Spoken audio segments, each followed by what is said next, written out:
Thank you for turning to page 121. Today we're going to take a look at the terrible Tarrasque out of Monster Manual 2. When this guy dropped in 1983, I couldn't wait to use him in a game, and I used him pretty quickly.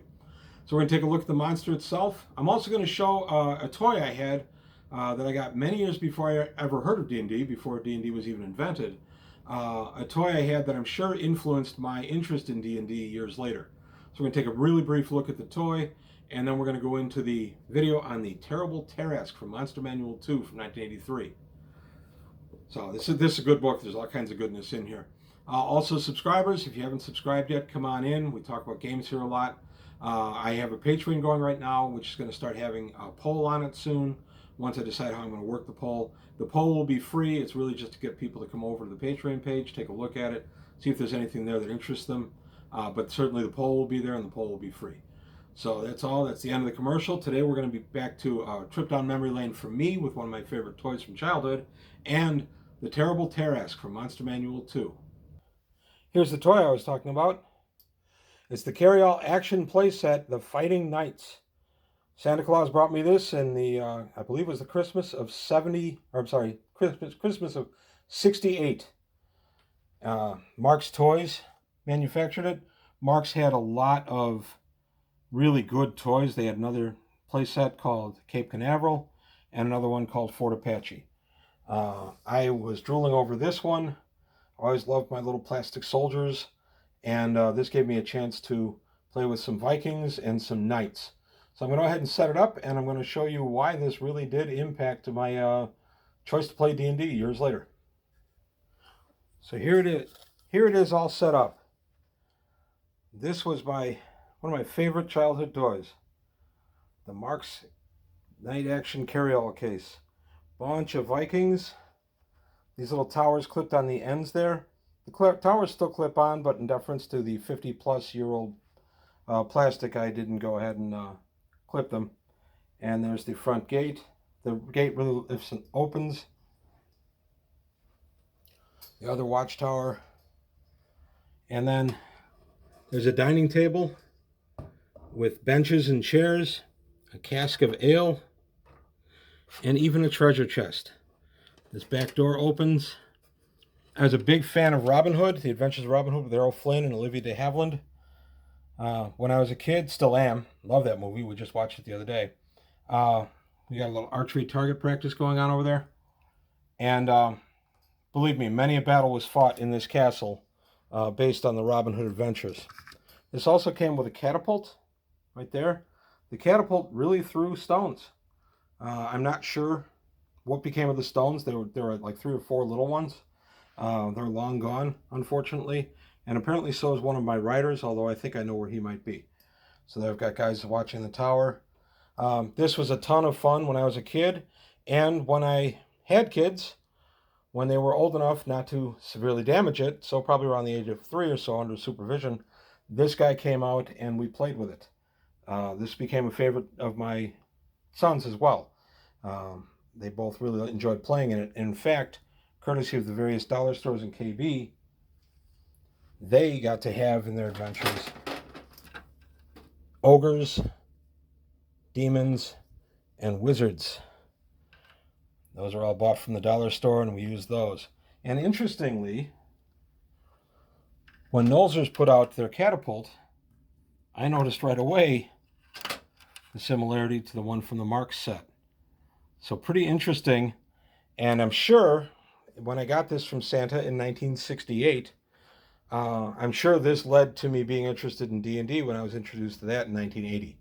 So there you have it, for good or for bad. There's my Mark's Castle playset, one of my favorite toys from childhood, and good reason why I play D&D. So now on to the regularly scheduled video.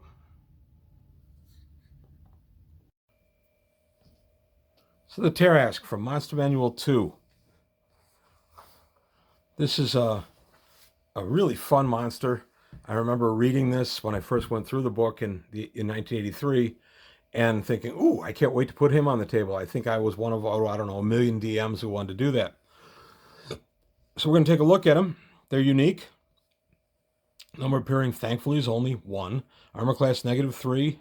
9-inch normal move, and then a charge for 15 inches. 300 hit points. Doesn't list hit dice. The second edition write-up of this guy listed him at 70 hit dice. And then treasure and such I'll get to in a moment. Number of attacks is 6.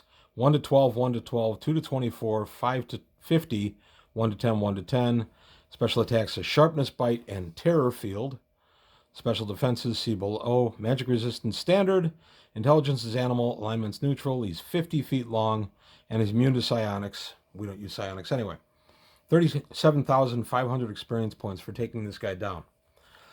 The legendary Tarrasque is possibly the most dreaded monster of all, for when it is active, it ravishes the countryside for miles. All vegetation and animal life is devoured or driven away. The land through which the monster passes becomes a barren waste which requires years to recover. It eats voraciously and continuously, and all living things are food to it, although it prefers warm-blooded creatures. Normal attack modes of the Tarrasque are with 2 forelimb claws, the sweeping tail, which does 2 to 24, a savage bite, which also has a sort of sharpness effect, so on an 18 or greater, it indicates the victim has some portion severed, such as limb, head, torso, etc. And I let that stand at an 18 no matter the size of the opponent. So a giant or a dragon gets their head bitten off just the same. And 2 thrusting horn attacks for 1 to 10 points of damage. The rush of the Tarrasque is possible, but once every turn. That's where he moves 15 inches. When he does that, we gave double damage for the horn, and the second edition also gave trampling damage if you were in the path of it, and double damage for the horns. The mirror side of the Tarrasque is so terrifying that creatures under 3 levels of hit dice are paralyzed with no saving throw. Creatures with 3 or more levels will flee in panic, although those of 7th level or more must save versus petrification, paralyzation, and they will not be affected. I actually had, when I brought the Tarrasque out the first time, I actually had a couple of high-level fighters fail their saving throw and run away. The Tarrasque has a carapace of exceptional hardness and a reflective quality. Bolts and rays such as lightning bolts, cones of cold, and even magic missile are useless against the Tarrasque. We also include ray of enfeeblement in that. The reflection is such that 1 in 6, the attack actually bounces back. So if somebody shoots magic missiles at a Tarrasque, you throw a 6-sider. If it comes up a 1, the magic missiles rebound and strike them. And I have that be regardless of range. It's just the Tarrasque's carapace charges it. I don't care. If I get the 1 on a rebound, I definitely make it pay. And then if it's anything other than a 1 on the 6-sider, it just bounces harmlessly away. Fire of any sort has no effect on the Tarrasque. The monster's metabolic rate is such that it regenerates 1 hit point per round. After sustaining damage, it can only be hit by +1 or better magic weapons. Now, if you're lucky enough to kill a Tarrasque, it's said to be possible to kill it only if you get it to -30 or fewer hit points and then use a wish for its death.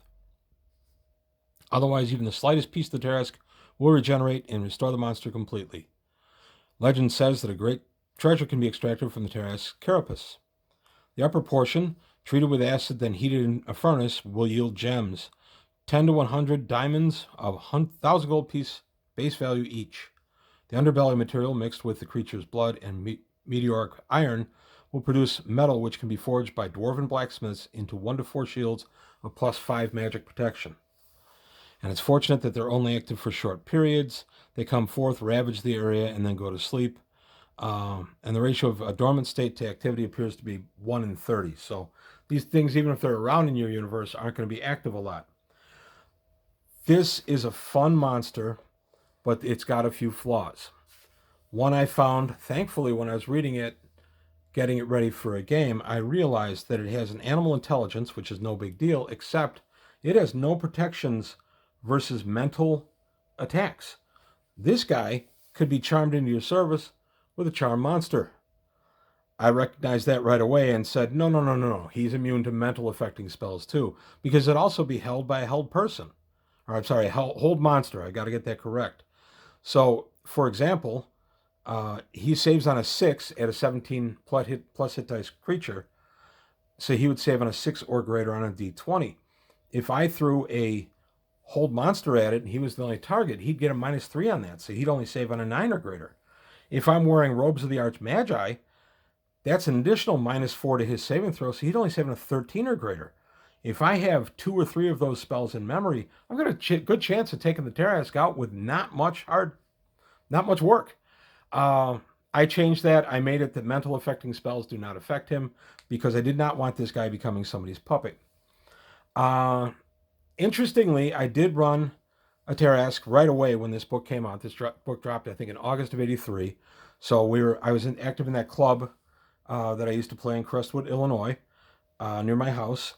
Well, I brought a Tarrasque to that game, and the players fought it, and it was a pretty epic fight. And by that time, I was routinely running 12 to 14 players at my table, and I was in a leg of the campaign I was running where everybody was getting up there 10th, 12th, 13th level. And players were able to play their characters outside of my game since we only met once a month.